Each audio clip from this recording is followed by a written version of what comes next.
Hello and good day everyone. Welcome back to this channel.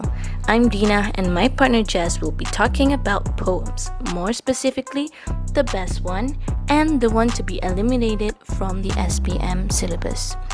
They are A Little Learning by Alexander Pope and London by William Blake. So without further ado, let's get started.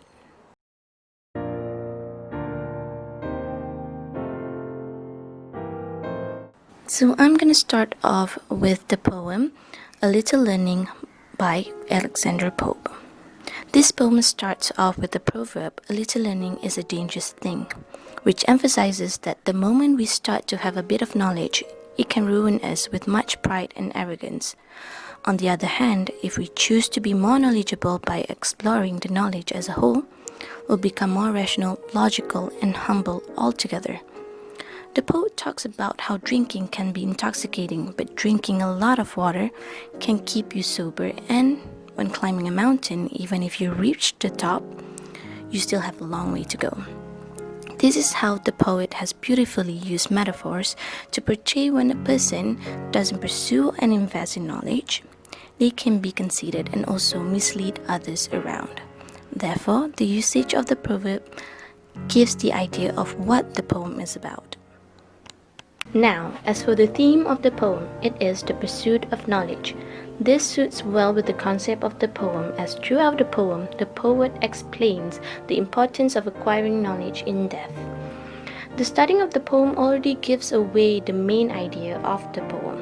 The poet warns the reader about having little knowledge can be a downside, whereas if you are well educated and know enough about things, it makes you a better person because you have much to offer to people and yourself. Consequently, with the pursuit of knowledge, it doesn't only apply to gain knowledge, but also how knowledge can make you a clear-minded and modest person. This applies very well for students because growing up is mainly about learning and discovering new things, and in order to do that, they have to take the learning process as a whole, and not only the surface, which will lead them to become a wiser person with full of wisdom. Moving on to the literary devices of this poem. First, the usage of metaphor. The poem from A to Z mostly uses metaphor to convey the message of pursuing knowledge. The first example is "Drink deep or taste not the appearing spring. Their shallow draughts intoxicate the brain, and thinking largely sobers us again." The first example is about drinking, where it talks about how drinking a little can damage the brain, while drinking a lot can lead to soberness. This compares to people who learn about something on the surface, can misguide someone else, and might be too proud of themselves. However, as for those who took that knowledge seriously, is likely to be well educated and humble. The next one is, "So pleased at first, the towering Alps we try, mounts over the vales and seem to thread the sky. The eternal snow appears already past, and the first clouds and mountains seems to last." This explains about being pleased after climbing the first mountain because of the thought of being close to the end, which by then realize that there's still a long way to go, which comes back to the real meaning when taking up knowledge, it doesn't only end after knowing the basics. You have to go deeper into it to have the overall understanding. These two metaphors do a great deal to the students because, as pupils, they are exposed to new information daily, and the only way to fully embrace it is to get through it by learning more about it. On the following literary device, which is the visual imagery, there are two that I like to point out, which are the towering Alps and the first clouds and mountains seem the last. These two are stated in the poem to help students picture the situation of completing the first mountain and looking happy at being able to see the clouds, thinking they are near the end, which later they eventually realized they weren't even close.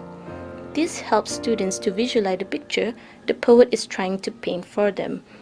and connect it with the actual meaning and see in what way they can apply or relate to themselves. Another literary device which was easily spotted is proverb. The proverb used in the poem is "A little learning is a dangerous thing" in line 1. The poet begins the poem with a saying which acts as a warning, a reminder to people, which expresses the idea of how the small amount of knowledge can misguide people into thinking that they are an expert in that particular area than they really are, which is bad because it can lead to unwanted mistakes. This proverb plays a vital role as it can help set the right mindset for the students in order to avoid them being too full of themselves after briefly learning about something. After that, the last literary device that is found in the poem is personification. There are also two of them, which are new distant scenes of endless signs rise, and hills peep over hills, and Alps on Alps arise. From these two lines, signs, hills, and the Alps are personified.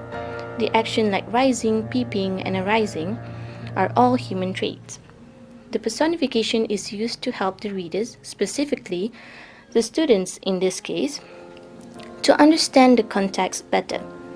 It talks about self-realization in obtaining knowledge, as it is a never-ending journey which is worth the time to spend on. In our view, the reason we chose the poem A Little Learning by Alexander Pope is that we believe that this poem sends a strong message to the students. It reminds and tells the students to take the process of learning seriously, because if they don't, they are at a disadvantage, as a little learning can cause them to slander towards others. Also, the content of the poem is something that is general and the students can relate to it. This would be a great way to motivate the learners to take this issue on acquiring knowledge earnestly. In addition, it'll encourage them into learning a certain subject wholeheartedly rather than taking it lightly. In addition, it'll encourage them into learning a certain subject wholeheartedly rather than taking it lightly.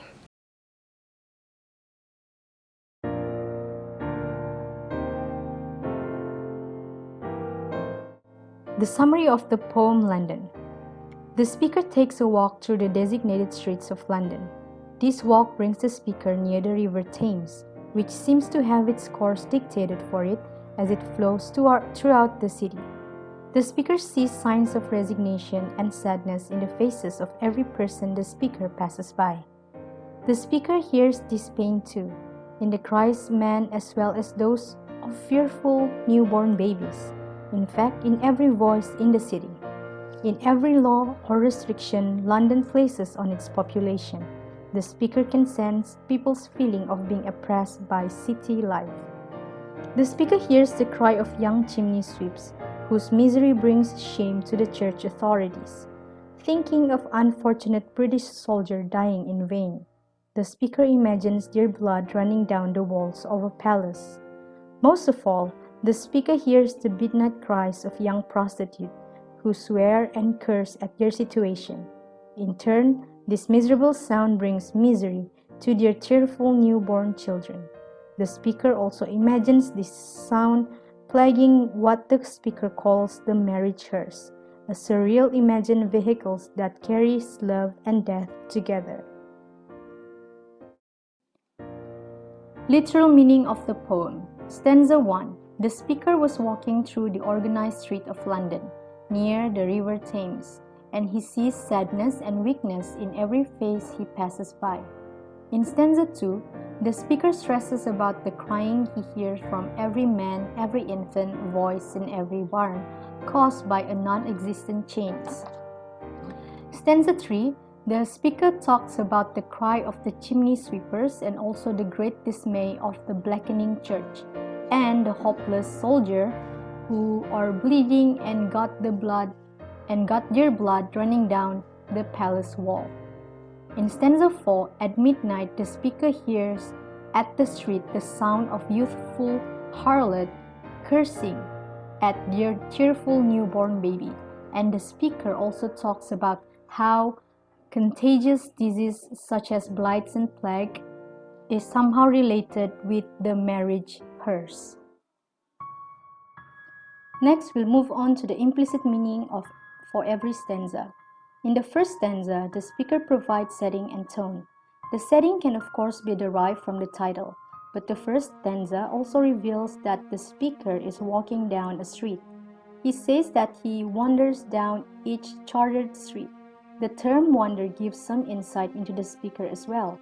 He appears to be not quite sure of himself and a bit misguided, if not entirely lost. The use of the term chartered also suggests that the streets he walks are controlled and rigid. He is not walking in a free open field, but a confined rigid mapped out area. The speaker will expound upon this idea later on in London. As he walks, he noticed something about the faces of the people walking by.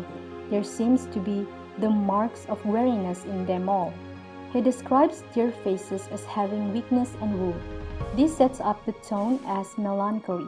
The gloom and the sadness seem to seep from the speaker's voice as he describes the passerby. Next, the second stanza.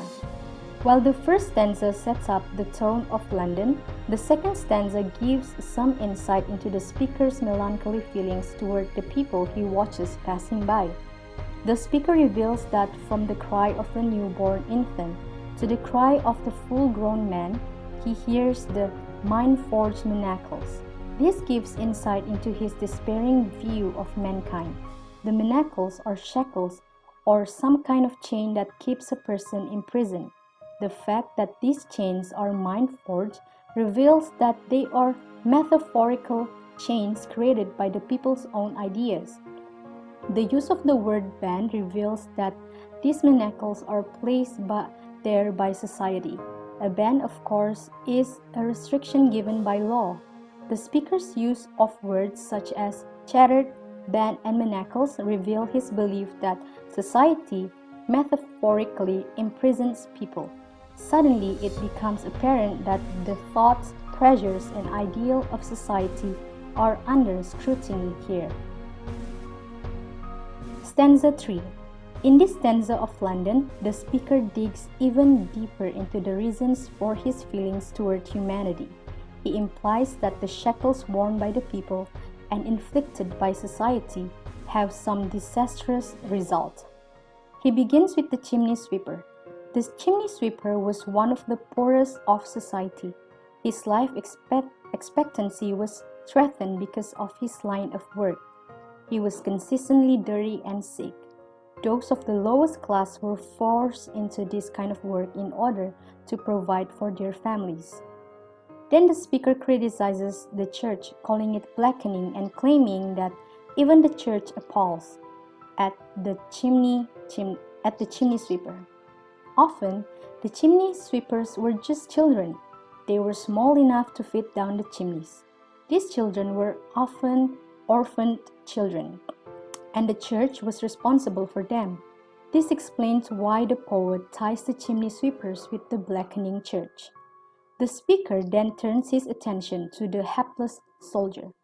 He has already criticized society, pointed out the misfortunes of the poor and the hypocrisy of the church, and now he will also criticize the government by suggesting that the soldiers are the poor victim of a corrupt government. He reveals his feeling towards war by describing the blood that runs down the palace walls. The palace, of course, is where royalty would have lived. Thus, the speaker accused the higher-up people in his society of spilling the blood of the soldiers in order to keep their comfort of living in a palace.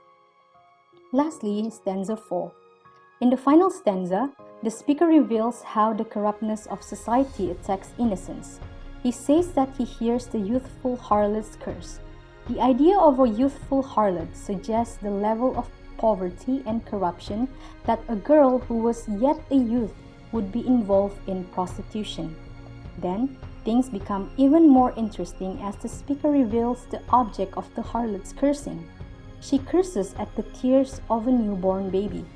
This is the ultimate attack upon innocence.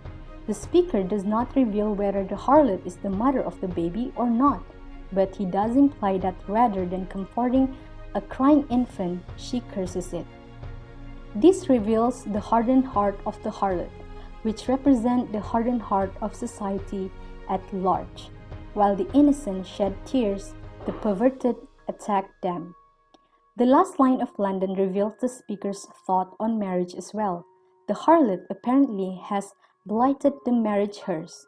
She has deranged marriage by having sold her body before ever entering into the marriage union. Although the speaker believes that the harlot has somehow damaged marriage, he also reveals his beliefs about marriage in the first place. The fact that he calls it a marriage hearse reveals that he views marriage as death. Overall, the poem has criticized society, the church, prostitution, and even marriage. The innocent baby shedding tears represent those who are innocent in the world. They are few and they are scoffed at. They are also infant and are not left to be innocent for long. Their innocence is blasted by the cry of the perverted.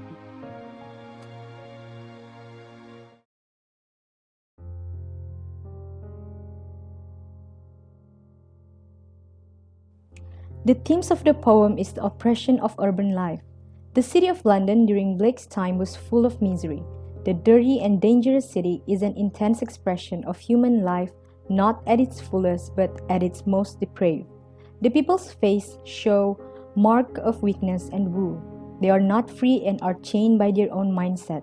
The speaker believes that the people of London can actually be happy, but because of fear, greed, and thirst of power have made the urban environment unbearable. To emphasize the point that the city environment itself oppresses its inhabitants, the speaker gestures towards some of the desperate measures people take in order to survive. The chimney sweepers, who are only children, put their health at great risk to earn a living.